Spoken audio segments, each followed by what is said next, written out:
how quickly were you like, this works with Danny?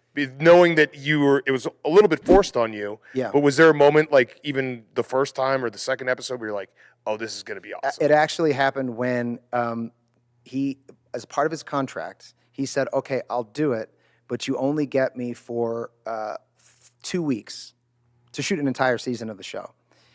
We shoot really fast, but only having 2 weeks is not a lot, which means we had to front load all of his stuff in the beginning. So, and he was taking a risk on us, and we said, okay, fine, great. So we got about halfway through the first week, about Wednesday, and he could see that we were like really jamming, but he was having so much fun. And he pulled me aside and he goes, I'll give you as much time as you need. Oh, that's awesome. So we then kept him for another, we wanted to still be respectful. I think we only took another week or something like that, or 2 weeks.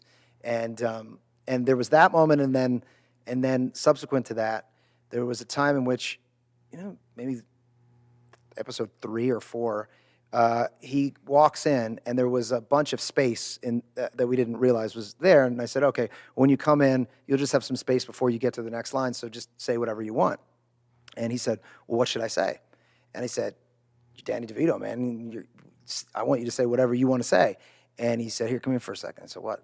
He pulls me aside and he's like, I'm here because I'm old and you're young and you know what's funny. And what I think is funny is what my generation thought was funny. But I want to speak to your generation. So you tell me what to say, and I'm going to say it to the best of my ability. And so I did. I wrote something. He said it. He walked in, and that was that. But not only did that help with the chemistry of our show, it taught me a very important lesson that I take with me to this day, which is to always be listening to the next generation or the next generation after that, because they're the ones that are dictating what the culture is.